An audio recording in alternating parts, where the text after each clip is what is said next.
예, 많은 그제 기기가 있고 많은 이제 전자제품 관련돼서 방송통신 장비 그 많은 이제 시대적인 흐름이 전기와 관련된 일을 많은 액티비티가 이루어지는 상황이기 때문에 냉장고, TV, 노트북, 스피커, 하물 청소기까지도 이 전기에 대해서 전기를 벗어나서는 이제 일상생활에 불편함이 있겠죠. 그러므로 전기에 의한 화상도 굉장히 중요한데요. 콘서트 같은 건 텀블러 스위치라든가 이런 것들에 전기에 노출된 곳에 화상을 입을 수가 있습니다. 이러한 부분에서 이제 안전 수칙이 필요한데요. 첫 번째 무조건 중요합니다. 물기가 있는 손으로는 절대 전기 제품을 만지지 않기. 그래서 절대로 물기가 있는 손으로는 전기 제품을 만들지 않는 게 기본적인 안전 수칙의 첫 번째 일절이 되겠습니다. 그리고 두 번째는 물기가 많은 화장실은 감전의 위험에 아주 노출시기가 높습니다. 그래도 반드시 그를 물기를 차단하는 방정용 콘서트를 반드시 사용해야 된다. 이게 두 번째가 되겠고요. 그 다음에 세 번째도 많이 있는 광경이 보여지는데 문어발식 콘센트를 이제 사용하는 것은 절대로 금지해야 된다. 그래서 한 곳에 여러 개의 문어발식으로 콘센트를 사용할 수 있는 것은 잘못됐다 볼 수가 있거든요. 그래서 전기에 대한 화상에 대한 안전수칙 세 번째는 문어발식 콘센트 사용 금지하기. 네 번째가 됐습니다. 네 번째는 전선 코드를 뺄 때는 반드시 플러그 멈춰를 잡고 빼야 되는데 그냥 선으로 삑 그냥 빼는 경우가 있다. 그럴 경우는 또한 전기에 의한 여러 가지 문제점이 발생되죠. 그렇기 때문에 전선 코드를 뺄 때는 반드시 플러그 멈춰를 잡고 빼는 것으로 해야 된다. 하는 것이 네 번째 내용이 되겠습니다. 그리고 다섯 번째는 전기 제품 사용 후에는 반드시 스위치를 꺼야 됩니다. 반드시 스위치를 끄고 콘센트에서도 플러그를 반드시 뽑아둬야 된다. 그래서 여러 가지 정전이나 누수라든가 누전이나 등등을 사전에 예방할 수 있기 때문에 전기 제품 사용 후에는 반드시 스위치를 끄고 콘센트에서 플러그를 뽑아둬야 한다.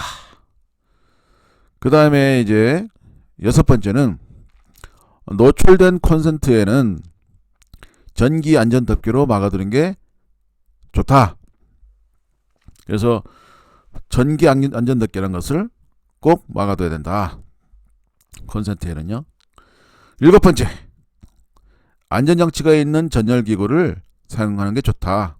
이왕이면 전열기구 안전장치가 반드시 있어야 열에 대해서 전열기구 같은 거는 이제 겨울에 많이 추워지는데 전열기구에 대해서 안전장치가 있어서 예를 들어서 이제 등유라든가 경유 이런 것 등등의 토스트라든가 여러 가지 열에 관련된 이제 것이 쏟아지고 옆에 길어지면 그 자동으로 차단되고 불이 꺼지는 그런 데 있죠. 그런 것이 이제 안전장치가 붙어 있는 이제 전열기구로 할 수가 있습니다. 이런 전열기를 사용해야 된다. 하는 것이 일곱 번째 내용이 되겠습니다.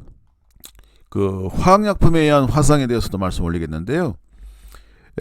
일반 화재가 발생돼서 화상을 입는 것과 똑같이 화학약품도 결국에는 피부 조직의 손상을 입히거나 생명 위험을 줄 수가 있어요. 심각하게 위협할 수가 있어요. 그래서 약품이 묻었던 시간이나 피부의 두께, 약품의 강도에 따라서 피부 조직의 손상 정도가 확연히 다르게 나타날 수가 있고요. 또한 이제 화학약품이 피부에서 완전히 제거될 때까지는 계속적으로 피부 조직에 파괴가 일어나기 때문에 무서운 겁니다. 그래서 화학약품에 의한 화상 또한 굉장히 중요한 재난에 굉장히 위험하다 볼 수가 있겠죠. 그리고 이제 영유아의 경우에는 이 구분을 잘 못하잖아요. 그래서 가정용 화학 제품이나 세제 등 이를 만지거나 이제 엎었을 때 주로 이제 화상이 발생되는 경우가 굉장히 있기 때문에 이러한 부분을 해결할 수 있는 방법은 뭐예요? 물리적인 아예 차단을 하거나 또는 눈을 떼지 않는 응시하는 거에 계속 영유아의 활동 상황을 그래서 접근하지 못하도록 감시하는 체가 중요하다라고 볼 수가 있겠죠. 똑같은 말씀을 드리지만 전 시간에도 말씀드렸고 이후 시간도 말씀드려야 되는데 이번 시간도 또 말씀을 올리고 싶어요. 화학약품에 의한 화상은 반드시 그런 이제 화재가 일어나는 화상처럼 굉장히 독성이 심한 화학 제품에 노출돼서 피부에 닿았을 때는 상당한 이제 화재 이상의 완전히 화학 제품이 사라질 때까지 적을 때까지는 피부를 계속적으로 침식시키고 그 화상의 정도가 계속 진행될 수가 있거든요. 그래서 무조건적으로 이제 안전 수칙을 지켜야 됩니다. 그래서 다시 한번 말씀드리면 화학 제품에 의한 화상의 안전 수칙 첫 번째, 화학 약품 사용 후 영유아의 손이 닿지 않는 곳에 잠금 장치를 해서 보관해야 된다. 두 번째는 가정용 화학 약품이 조금이라도 남아있을 경우에 버려야지. 그 화학약품 통에 있어야지 다른 용기에 옮겨 담지는 말아라. 그러면서 또 화상이 입을 수가 있잖아요. 그래서 다른 용기에 옮겨 담지 않기가 두 번째 안전수칙이 되겠습니다. 어린이집 관리소홀로 스팀 청소기에 19개월 어린이가 수술을 해야 할 정도로 심한 화상을 입은 것으로 확인됐습니다. 31일 김해 서부경찰서와 아이 부모에 따르면 지난달 28일 오후 4시쯤 김해 모 어린이집 방에서 교사가 스팀 청소기로 청소를 하다가 문을 열어놓고 자리를 비운 사이 19개월 A군이 청소기를 발로 밟아 2, 3도의 화상을 입었습니다. 사고 당시 A군은 거실에 있다가 열린 방 안으로 들어가 호기심에 청소기를 발로 밟은 모습이 폐쇄회로 TV에 찍혔습니다. 스팀 청소기는 전원이 켜진 상태였습니다. A군이 사고 당시 바로 발을 피하지 못한 채 심하게 울었고 뒤늦게 이를 교사가 발견했습니다. 영유아 보육법에 화기 등은 영유아의 손이 닿지 않는 위치에 있어야 한다고 명시돼 있습니다. 안전사고 발생 우려가 큰 어린이집 청소 때 별도의 교사가 아이들을 따로 모아놓고 돌보며 관리하게 돼 있지만 이 어린이집은 제대로 지켜지지 않았다. 사고 후 어린이집의 대처도 논란이 되는데요. 해당 교사는 즉시 119에 신고하지 않고 외출한 원장이 돌아올 때까지 기다리라는 지시를 따르느라 사태를 방치했다는 지적이 일고 있습니다. A군은 전치 6주 진단을 받고 입원 치료를 받았지만 퇴원을 해도 1년 이상 통원 치료가 필요하고 성장하면서 운동장애가 발생해 수술이 필요하다는 진단을 받았다고 합니다. 부모는 사고를 야기한 어린이집 원장과 해당 교사를 경찰에 고소하였습니다. 화상은 예방이 최우선이지만 잠시의 방심, 부주의, 실수로 인해 화상이 발생했다면 무엇보다 신속하고 정확한 응급처치로 손상을 최소화할 수 있습니다. 또한 화상의 정도와 원인에 따라 적절한 응급처치를 하는 것이 중요합니다. 화상은 그 정도에 따라 1도에서 4도 화상으로 분류할 수 있는데 2도 이상의 화상을 입은 경우에는 반드시 병원에 가서 치료를 받도록 합니다. 화상은 정도와 손상 부위의 크기, 원인에 따라 처치 방법이 다르므로 올바른 응급처치 방법을 사전에 숙지해야 합니다.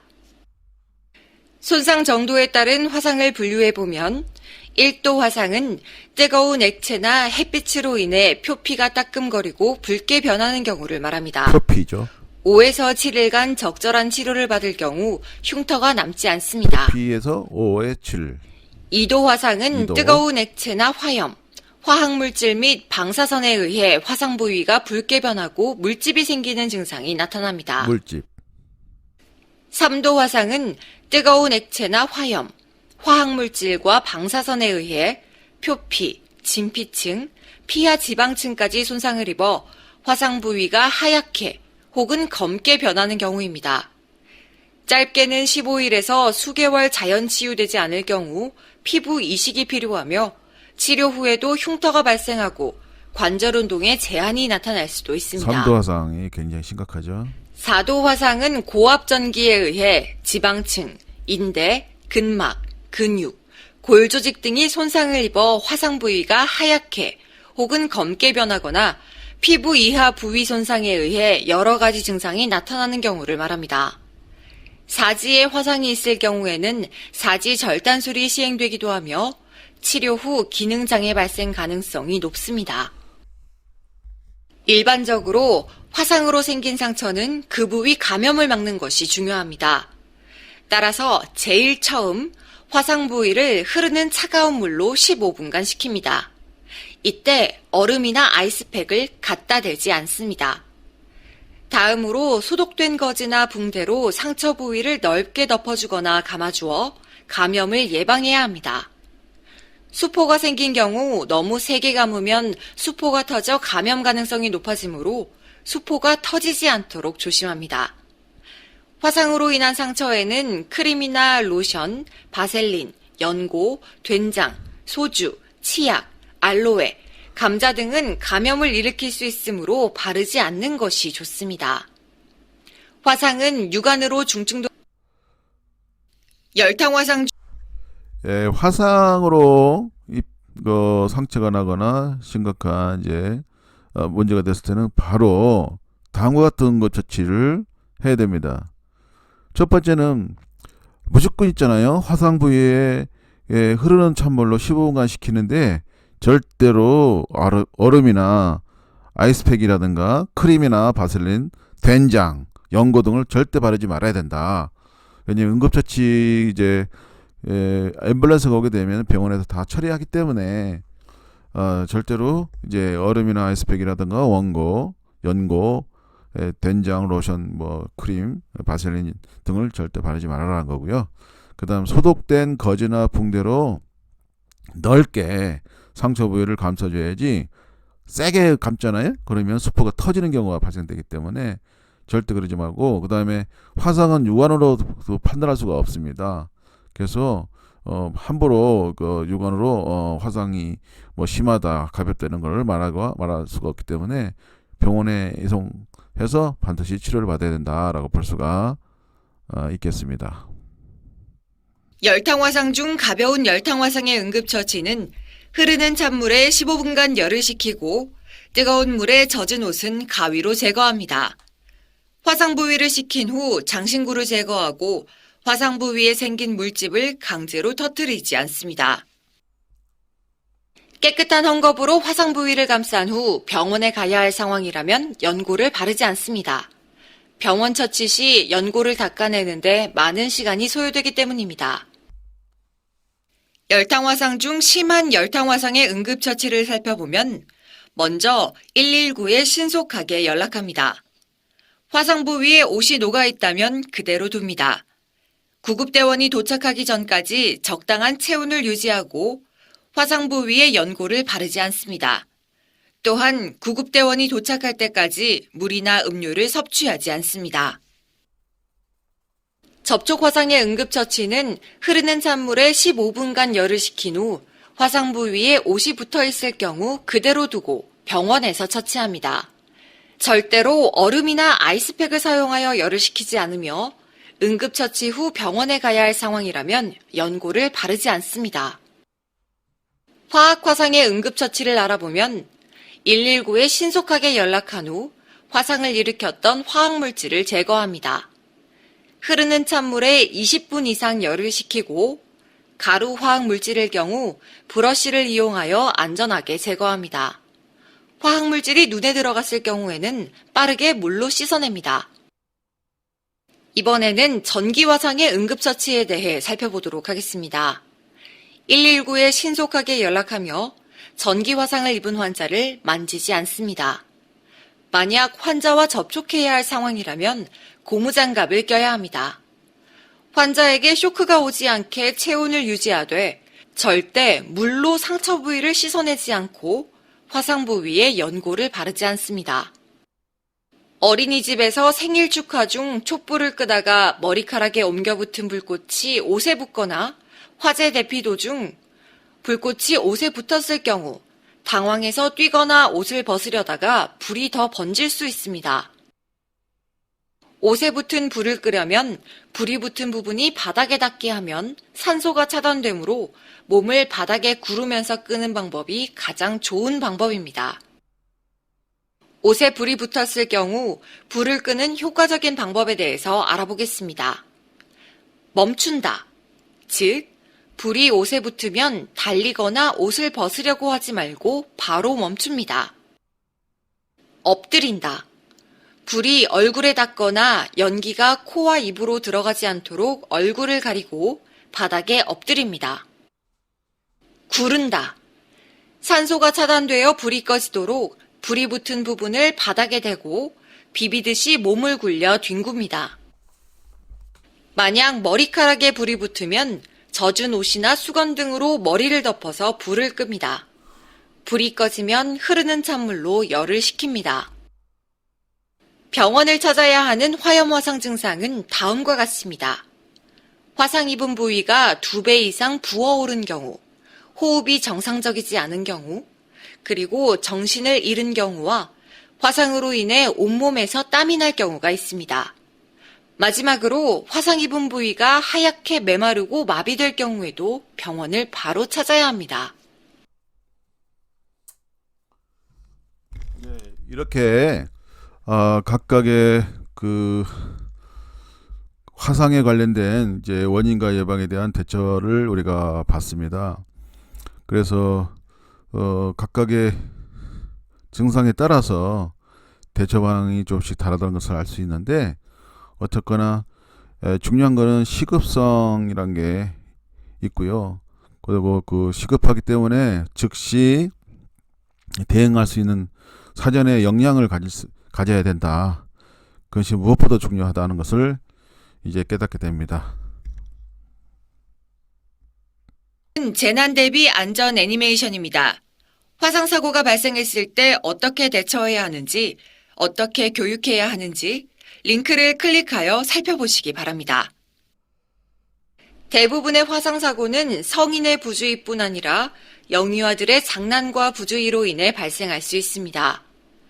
영유아를 돌보는 성인은 일상생활에서 화상의 원인이 되는 요인을 영유아에게서 차단하도록 관리해야 하지만 화상 원인을 완전히 제거하는 것이 쉽지 않습니다. 따라서 교사는 영유아들에게 화상의 원인이 되는 위험한 요인을 가르쳐주고 화상 원인에 가까이 가거나 만지지 않도록 예방 안전 교육을 실시하여 화상 예방 태도가 생활 습관이 되도록 해야 합니다. 화상 시 응급처치 교육은 화상을 입으면 가장 먼저 어른에게 알리는 것이 중요하다는 것을 강조합니다. 혹시나 영유아의 부주의나 호기심으로 화상을 일으킬 만한 물건을 만져서 화상을 입었다면 혼이 날까봐 보호자에게 숨기게 되고 그 결과 응급처치가 늦어져 손상 정도가 심각해질 수 있기 때문입니다. 다음으로 15분 정도 흐르는 차가운 물로 열을 식히고 화상 부위를 깨끗한 거즈나 수건으로 감싼 후 병원에 가야 함을 교육합니다. 유아반에서는 화상 환자에 대한 올바른 인식을 갖고 화상을 입은 친구들과 좋은 관계를 유지할 수 있도록 화상 인식 개선 교육을 합니다. 영아 발달에 적합한 교육 방법을 세부적으로 제시하면 먼저 뜨거워요, 차가워요를 구분하는 것입니다. 감각적인 경험을 통해 개념을 쉽게 이해하는 발달 단계에 있는 영아들은 먼저 핫팩이나 얼음팩을 직접 만져보면서 뜨거운 것과 차가운 것을 느껴보도록 합니다. 만지면 안 돼요란 일상에서 영아들이 접하는 물건들 중 뜨거운 것과 뜨겁지 않은 것을 나눠봅니다. 화상을 당할 수 있는 뜨거운 물건을 만지면 아프기 때문에 만지지 않아야 한다는 것을 알려줍니다. 예, 끝으로요. 예, 구른다가 마지막이죠. 스탑, 드롭, 롤. 이 세 가지를 멈춘다, 엎드린다, 구른다 이런 반복을 하게 되면